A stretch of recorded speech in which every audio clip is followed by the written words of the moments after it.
I've been thinking about how heat is becoming this invisible killer we haven't really grasped yet. It's like we're underestimating just how dangerous it can be. Absolutely. I mean, we usually think of heat as just a bit of discomfort during the summer. Exactly, but it's so much more than that. Right. The way heat waves are hitting places like the Pacific Northwest, it's unprecedented. Yeah. Who would have thought that places known for mild climates would hit 114 degrees? It's like the sun just decided to point a magnifying glass at us. Yeah. And people aren't prepared for it at all.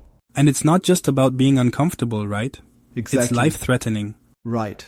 And the impact on everything, the trees, the animals, even infrastructure is massive. Remember how the roads were buckling and power lines were sagging? Yeah, and those wildfires in Lytton, British Columbia, it was devastating.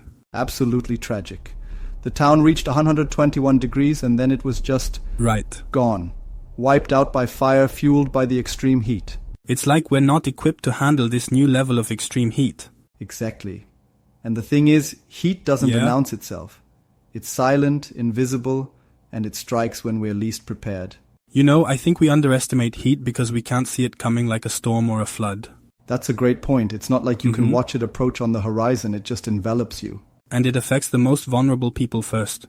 Right. The elderly, those without access to air conditioning, people living alone. Exactly, and it exposes deep inequalities in our society, like how wealthier neighborhoods are cooler because they have more trees and better infrastructure. It's like when Vivek Shandas found a 25-degree difference between neighborhoods in Portland. Right, in Lens it was 124 degrees, and in Willamette Heights it was 99 degrees. That's a huge disparity.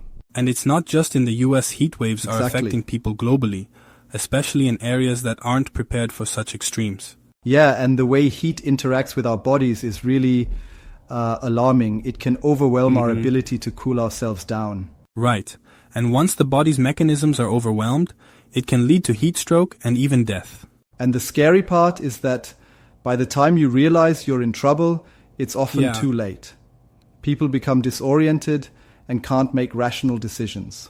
It's like the story of that family hiking in California who tragically died due to the heat. Exactly, they didn't anticipate how quickly the heat would overpower them. It's heartbreaking. We really need to rethink how we perceive heat. Absolutely. It's not just a matter of comfort, it's a serious and immediate threat. We need to adapt our cities and lifestyles accordingly. But do you think we're doing enough to address this issue? Honestly, I don't think so. Yeah. We're still underestimating the problem. I guess many people assume that heat waves are just part of natural weather variations. Exactly. But with climate change, these extreme events are becoming more frequent and intense. We can't ignore the human influence anymore. But some still argue that a little global warming isn't a big deal. That's a dangerous misconception. Even small increases in average temperatures can lead to deadly heat waves. I see what you're saying, but don't you think that some cold regions might benefit from a bit of warming?